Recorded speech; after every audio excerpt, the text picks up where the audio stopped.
Aquela manhã de quarta-feira era muito especial, assim, um misto de emoções, de sentimentos tomavam conta de mim, da minha filha, da minha esposa, enquanto nós nos preparávamos. Era um dia diferente, afinal era o dia em que nós conheceríamos o nosso menino, o nosso filho mais novo, né? E então, no meio da tarde, nós fomos ao abrigo, onde até então ele morava, já por quase um ano. E eu me lembro direitinho, nós chegamos, entramos no abrigo, descemos do carro, conhecemos o local, conversamos com as pessoas que cuidavam dele até então e falaram sobre ele, personalidade, um pouco da história dele, o que sabiam até então da história dele. E perguntaram para mim, para minha esposa, no primeiro momento, como nós chegamos até aquele momento, como nós estávamos, qual foi a nossa trilha até chegar ali. Depois dessa conversa, nós saímos da sala, do escritório, na parte superior da casa, descemos, e então nós nos encaminhamos para uma outra sala. Ali nós tiramos os tênis, né? E entramos, uma sala muito simples, mas muito bem arrumada, e nós entramos descalços, sentamos em torno de uma mesa muito baixinha, e ali nós esperamos então por um tempo. E foi um tempo em que nós não conversamos, nós não falamos nada, nós ficamos em silêncio, eu e a Cláudia. De repente nós ouvimos o barulho da porta atrás, e quando eu olhei, eu vi a silhueta de um menino pequeno, bem pequeno. Ele olhava, tentava enxergar lá dentro, afinal ele tinha uma deficiência visual. E a cuidadora então pegou ele pela mão, ele tirou o tênis, ele já conhecia o procedimento da casa, e ele veio andando devagarinho em nossa direção. Ele procurou um lugar para sentar, foi perguntado onde ele queria sentar, ele achou o local. E durante a conversa ele foi se aproximando, até que no final da conversa nós estávamos juntos ali e ele estava ali no nosso meio, né? E apesar de não terem assim muitas emoções, né? Tudo aquilo que se espera, foi um encontro simples, singelo. Nós conseguimos ouvir o barulho do vento das árvores do lado de fora da casa, enquanto tentávamos uma interação com ele, mas foi um dia muito especial. Esse foi o dia em que nós conhecemos o nosso menino.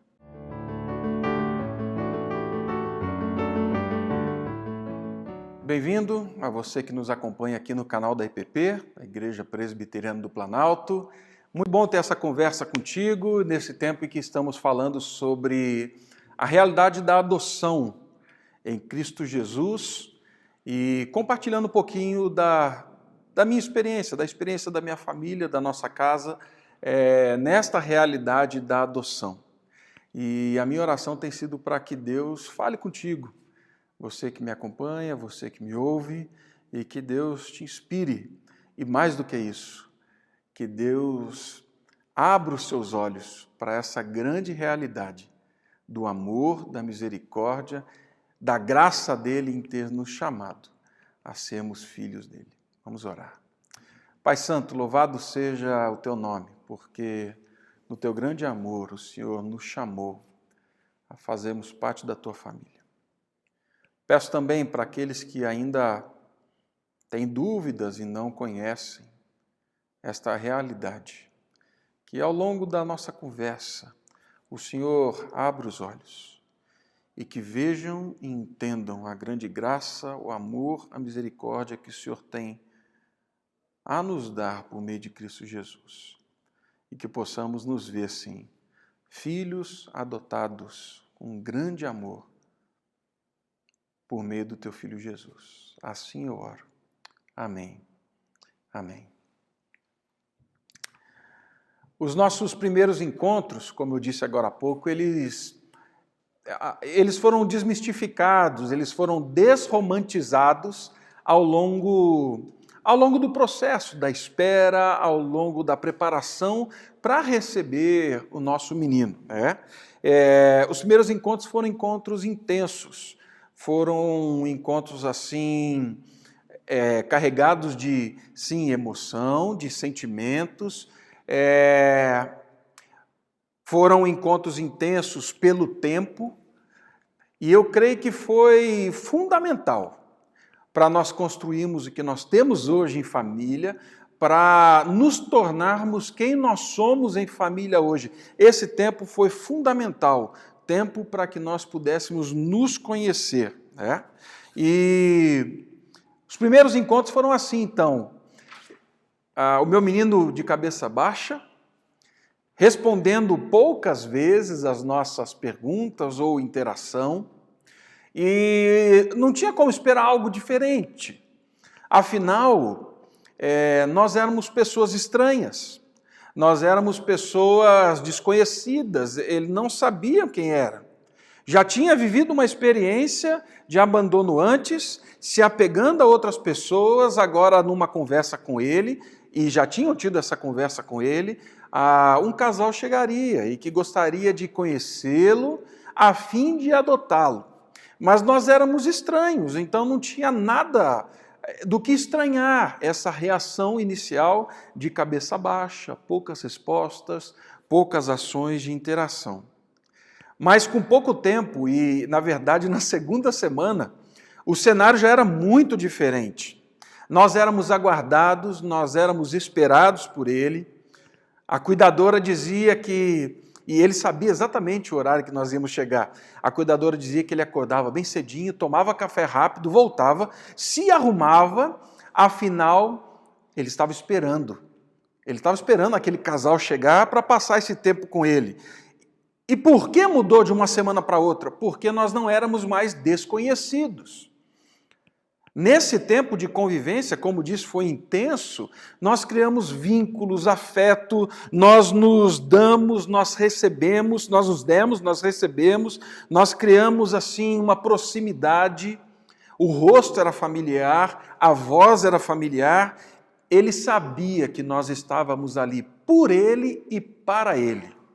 Isso ficou muito claro, nós estávamos ali por ele e para ele, ele já sabia quem nós éramos. Quero te convidar a ler um texto que se encontra no Evangelho segundo João. E creio que é um texto em que João, ele nos pega pela mão e ele nos leva assim em direção a Deus. Ele nos leva em direção a Cristo, ao Espírito Santo, dizendo assim: quero que você conheça, quero que você olhe nos olhos, eu quero que você saiba quem é que está te aguardando, quem é que te ama, quem é que está sentado numa mesa, aguardando a sua presença. Eu creio que esse texto do Evangelho de João nos remete a essa caminhada, a essa entrada na sala. É o texto que está logo no começo do Evangelho, João capítulo 1, do verso 1 ao verso 14. Olha só o que diz. No princípio era o Verbo, e o Verbo estava com Deus, e o Verbo era Deus. Ele estava no princípio com Deus. Todas as coisas foram feitas por intermédio dele, e sem ele nada do que foi feito se fez. A vida estava nele, e a vida era a luz dos homens. A luz resplandece nas trevas, e as trevas não prevaleceram contra ela. Houve um homem enviado por Deus, cujo nome era João. Este veio como testemunha para que testificasse a respeito da luz, a fim de todos virem a crer por intermédio dele. Ele não era luz, mas veio para que testificasse da luz, a saber, a verdadeira luz que, vindo ao mundo, ilumina todo homem. O Verbo estava no mundo. O mundo foi feito por intermédio dele, mas o mundo não o conheceu. Veio para o que era seu e os seus não o receberam. Mas a todos quantos o receberam, deu-lhes o poder de serem feitos filhos de Deus, a saber, aos que creem no seu nome, os quais não nasceram do sangue, nem da vontade da carne, nem da vontade do homem, mas de Deus. E o Verbo se fez carne e habitou entre nós, cheio de graça e de verdade, e vimos a sua glória, glória como do unigênito do Pai.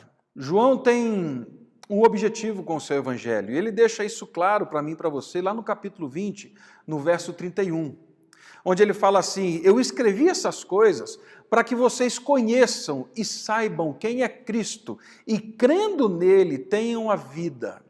Crendo nele tenham relacionamento com Deus, para que crendo nele sejam salvos e se encontrem de novo neste grande relacionamento que o Pai convida vocês a terem. E aí João, então, em primeiro lugar, começa desvendando para mim, para você e para os leitores, quem é Jesus. Quem é este que nos chama? Quem é esse que nos possibilita sermos adotados, sermos parte da família de Deus? Quem é este? João começa com uma afirmação extraordinária. João começa para mim e para você que ele é o próprio Deus, que ele é o Criador de todas as coisas. João começa aqui falando: no princípio era o Verbo, e o Verbo estava com Deus, e o Verbo era Deus. Por meio dele tudo se fez. João remonta à conversa de Gênesis 1, que pela palavra de Deus todas as coisas foram criadas. Mas João também faz um link, ele cria um elo muito grande com a cultura da época, para que as pessoas entendessem e compreendessem quem era esse Deus que os chamava, quem era esse Deus que queria que eles fizessem parte do relacionamento da sua família. João estava atento à sua cultura. Heráclito, um filósofo do VI século a.C., ele trabalhou algumas questões, e algumas questões incomodavam o coração dele, como, por exemplo, a mudança constante de todas as coisas. A mudança constante de tudo na história, tudo passa, tudo muda. O que dá sentido num mundo em que tudo está mudando? O que traz sentido e o que dá identidade numa realidade onde tudo muda? Um exemplo clássico dele é de que eu e você, nós nunca entramos no mesmo rio duas vezes. Por quê? Ainda que você entre pelo mesmo lado da margem do rio, ainda que você entre pelo mesmo caminho, ainda que você desça pela mesma trilha, as águas que estavam ali quando você entrou há um segundo atrás já não estão mais. São outras águas, as águas continuam passando, elas vão causando uma outra reação no leito do rio, erosão, levando pedras e tudo mais. Ou seja, você nunca entra no mesmo rio duas vezes, é sempre um rio diferente. Usando desse exemplo bem simples, ele pulou para uma outra realidade, falou: como trazer sentido à vida? Está tudo mudando, como falar de segurança? E aí ele desenvolve então o conceito de logos, do verbo. Todas as coisas só fazem sentido por causa da palavra, por causa da razão, por causa da lógica divina. Todas as coisas fazem sentido porque existe alguém acima de todas as coisas, acima das mudanças, acima dos percalços, acima daquilo que nós olhamos e não gostamos. Existe alguém que está acima e que tem uma razão, tem uma lógica para tudo isso. E ele chamou isso então de logos. Era a realidade, a razão divina. Quase 2 séculos para frente, Platão, ele tem uma frase emblemática refletindo Heráclito. Ele disse o seguinte: é possível que algum dia se manifeste de Deus um verbo, um logos, que revelará os mistérios e tornará todas as coisas claras. Eles viviam então na expectativa da manifestação de alguém que trouxesse sentido, da manifestação de alguém que trouxesse uma realidade permanente para a vida, para a história. Mas os deuses gregos, os deuses do panteão grego, eram deuses distantes, eram deuses confusos, eram deuses ensimesmados, eram deuses irados. Eles mantinham a realidade humana para se manterem. Eu não digo que eles esperavam ser adorados. Segundo a mente grega, eles, fazendo uma leitura hoje, eram deuses que precisavam ser ensaboados, eram deuses mimados. Por isso eles criam que mantinham a história. Se você ler a mitologia grega, você vai ver a constante briga da humanidade com esses deuses. E agora João, sabendo dessa história, ele vem e diz assim para quem o lê: a razão, o sentido de todas as coisas, aquele que tem sim uma ordem lógica e que tem a história nas suas mãos, eu quero apresentar a você. Eu quero dizer para você quem é. Ele é Jesus Cristo. Ele é o Filho de Deus, ele é o próprio Deus. João está dizendo que Jesus é Deus, aquele que te espera na mesa, aquele que quer te acolher, quer trazer você para dentro de casa. Ele é o próprio Deus. Ele é quem tem a história nas mãos. João vai dizer, mais para frente um pouquinho, no verso 18 do capítulo 1, ninguém jamais viu a Deus. O Deus unigênito que está no seio do Pai é quem o revelou. Falando de Jesus. Ele é que traz sentido. Mas ele não é só Deus. João continua a história falando o seguinte: ele é a luz dos homens, aquele que te aguarda na mesa, aquele que quer te chamar para dentro de casa. Ele é Deus, ele é luz. De novo, João remonta a Gênesis 1. O mundo estava em trevas, no caos, e Deus disse: haja luz, e houve luz no meio das trevas, no meio do caos. João desenvolve uma teologia de luz e trevas no seu evangelho. Ele fala da luz como a salvação. Ele fala da luz como o resgate da vida.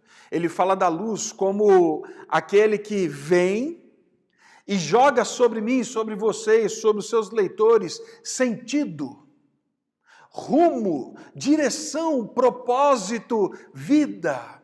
Enquanto trevas se relacionam sim com a desordem, o caos, a miséria do pecado, a miséria que Satanás, o diabo, tem prazer em imputar sobre a humanidade. João fala, ele não é só Deus, mas ele é a luz. Ele é aquele que veio e que traz sentido para a minha realidade e para a sua, que torna tudo claro, que coloca tudo em ordem.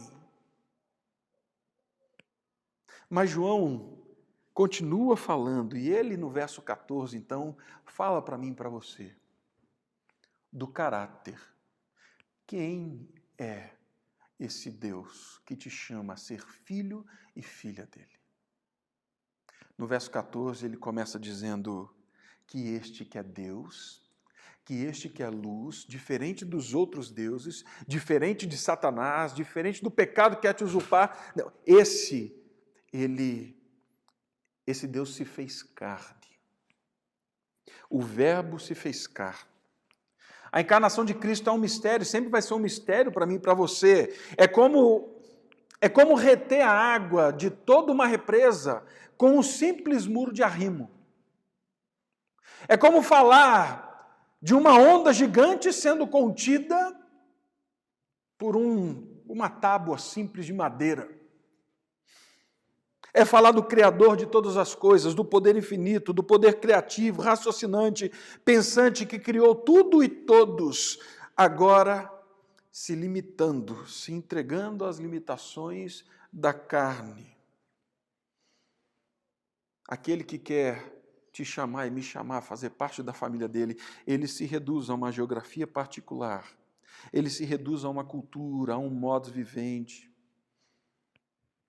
Ele cria um relacionamento de identidade, de pertencimento, de igualdade. E ele faz isso para conhecer a mim e a você. Ele fez isso para conhecer a mim e a você. Aqui nós podemos falar dos 4 Cs dessa autorrevelação de Deus a mim e a você. Porque quando Jesus se faz carne, ele conhece a minha realidade e a sua realidade. Ele conhece a dor, ele conhece o cansaço, ele conhece o abandono, ele conhece todas as coisas que nos envolvem. Ele convive com isso. Ele convive comigo e com você, ele entra na nossa história, ele compartilha da nossa história e ele se compromete com a nossa história. Ele não vem olhar de cima para baixo. Quando ele vem exatamente sentado numa mesa baixa, para que possa olhar a mim e a você, pequenino, que temos uma visão às vezes muito equivocada e difusa de algumas coisas. Mas ele sabe disso, ele se coloca nessa mesa baixa, simples, para criar comigo e com você uma identidade, para falar assim, eu quero que você me conheça, eu quero que você saiba quem eu sou. O Verbo se fez carne e habitou entre nós. Jesus se fez carne, ele senta nessa mesa baixinha, mas ele habita entre nós. A ideia aqui é de uma tenda permanente, de uma tenda duradoura. A ideia é o tabernáculo do Antigo Testamento, onde a presença de Deus era revelada, onde Deus estava entre o povo, onde a segurança da presença de Deus fazia o povo caminhar. Ele tabernaculou no nosso meio, é uma presença permanente, constante. E ele será assim eternamente. Ele prometeu para mim e para você, eu não te abandonarei, estarei convosco todos os dias até a consumação dos séculos. Ele disse isso para os seus irmãos mais novos, ele disse isso da parte de Deus. Na nossa experiência de adoção, nós perguntamos, quando as visitas foram autorizadas, quantas vezes nós poderíamos ir durante a semana. E aí então nos foi dito que algumas pessoas vão 3 vezes por semana, algumas pessoas vão 2 vezes, algumas pessoas vão 1 vez, e algumas pessoas vão de 15 em 15 dias. Cada um tem a sua dinâmica, mas eu confesso para vocês que isso não fazia sentido para mim. Como ele vai nos conhecer se nós não nos fazemos presente? Como ele conheceria minha esposa, a futura mãe dele, se nós não estávamos presentes? Então nós mexemos a nossa agenda, nós mudamos a nossa realidade e falamos assim, todo dia, faça sol, faça chuva, faça frio, faça calor, todo dia nós estaremos aqui, nós priorizamos estar aqui. Depois de um tempo, o olhar dele era diferente, porque ele sabia que ele poderia se entregar, porque nós não iríamos embora. Ele poderia se abrir, porque nós não o abandonaríamos. É isso que Jesus fez comigo e com você. É esse Deus que te chama para ser filho e filha dele. Estou com você. Eu não vou te deixar. Mas ele veio também e habitou entre nós, cheio de graça e cheio de verdade. Cheio de graça e cheio de verdade. Pastor Ricardo Barbosa, há muitos anos atrás, eu me lembro dele pregando, e ele fez uma diferenciação entre justiça, misericórdia e graça.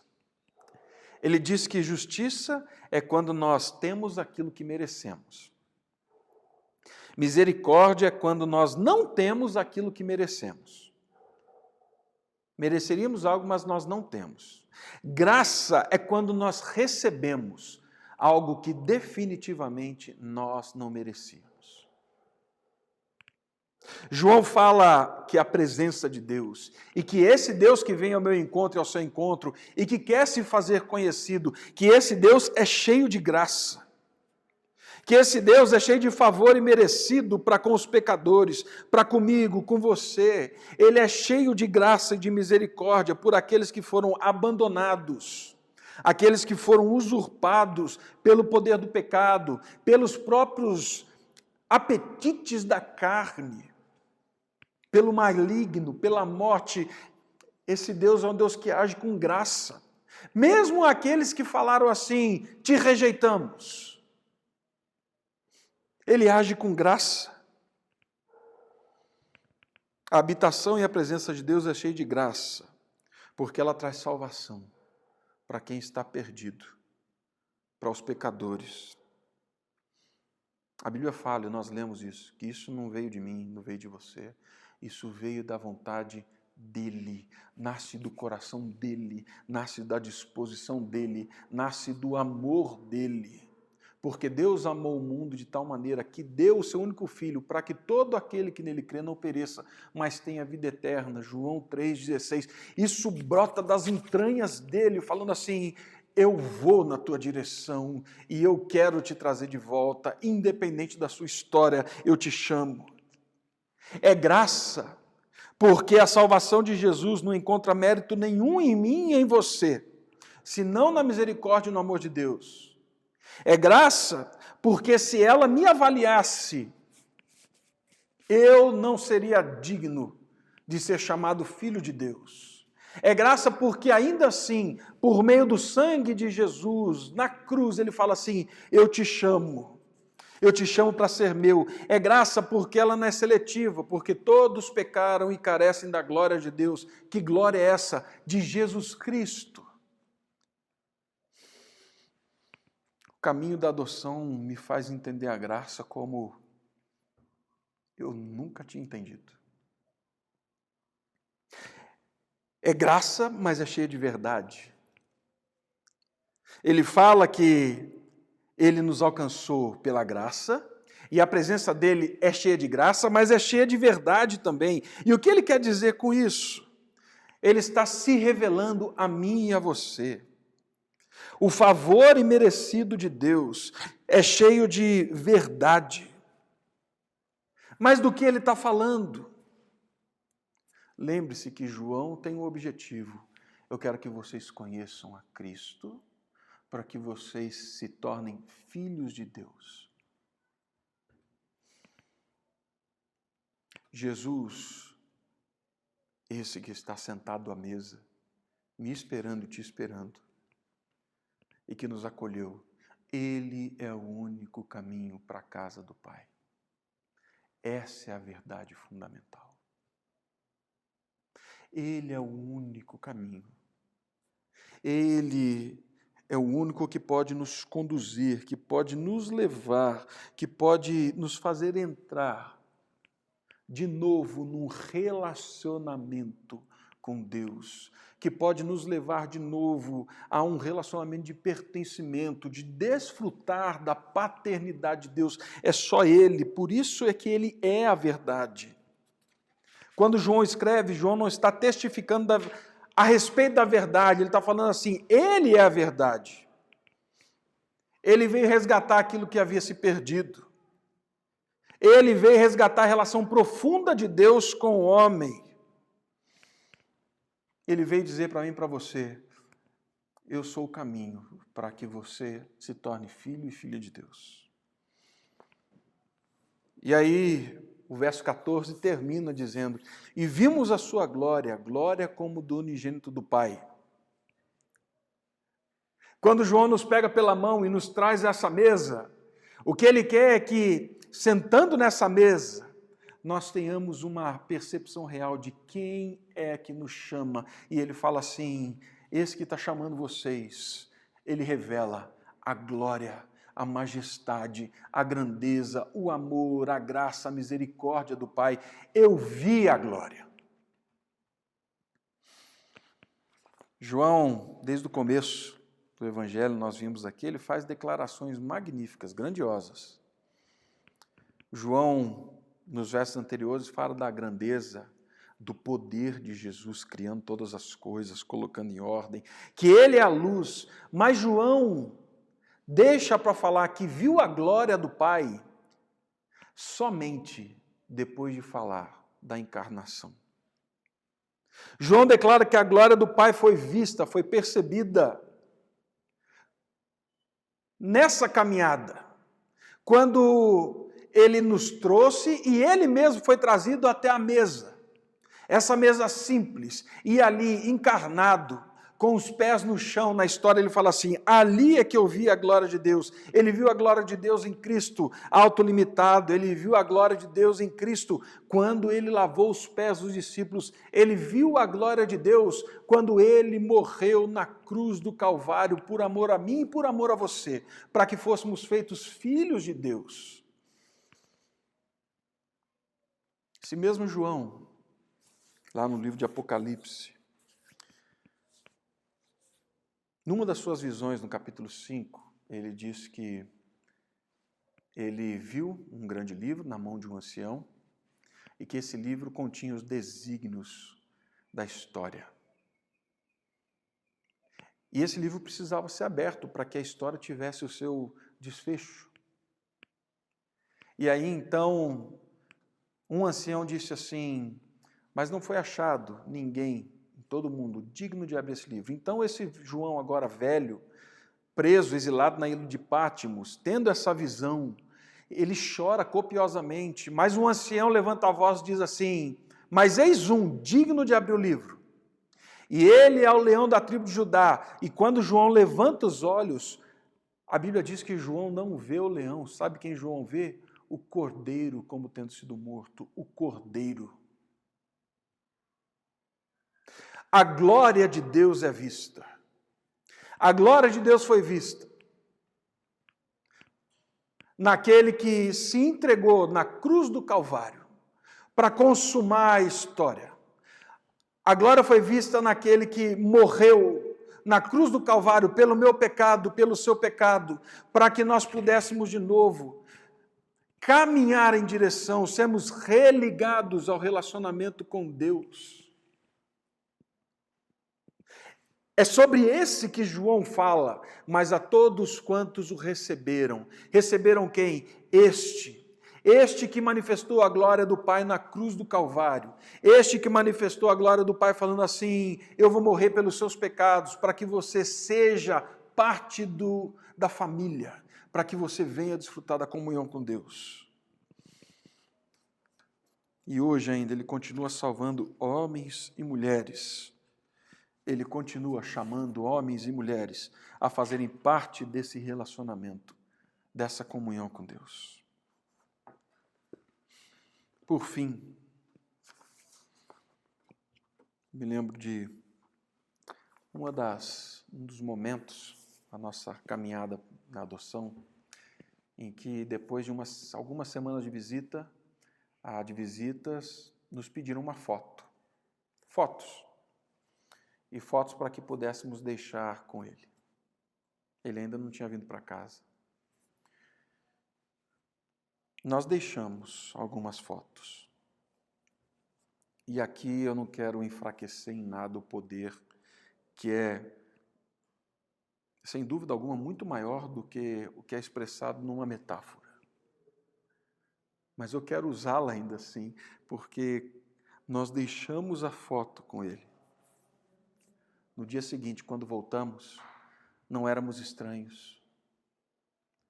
No dia seguinte, quando voltamos, eu ouvi, e a minha esposa ouviu pela primeira vez, ele dizendo, pai e mãe. Pai e mãe. Hebreus diz que Jesus Cristo é a expressão exata do ser de Deus. Jesus Cristo é a foto que o Pai apresenta a mim e a você, dizendo assim, eu sou aquele que te ama. Eu sou aquele que vim. Você quer ver meu rosto? Você quer saber quem te espera nessa sala? Você quer saber quem está te chamando para a vida? Olhe para Jesus. Conheça Jesus. Ele é o caminho para o Pai. Por meio dele, ele continua dizendo, venha, seja meu filho, seja minha filha. Eu em Cristo quero te adotar. Pai, eu clamo para que o Senhor nos conduza, de forma que possamos conhecer realmente quem o Senhor é por meio de Cristo Jesus. Que possamos saber quem o Senhor é, quem é o Deus que nos chama a sermos filhos e filhas. E que nessa caminhada possamos nos surpreender com a grandiosidade, mas a humildade que o Senhor revelou e a glória que o Senhor revelou na cruz do teu Filho Jesus. E que possamos responder ao teu chamado, sim, para sentarmos na mesa, para fazermos parte da tua família, reconhecendo que só em Cristo temos este caminho. Assim, Pai, ouve-nos por meio dele, por meio do teu Filho. Amém. Bom domingo, Deus te abençoe, nos vemos na semana que vem.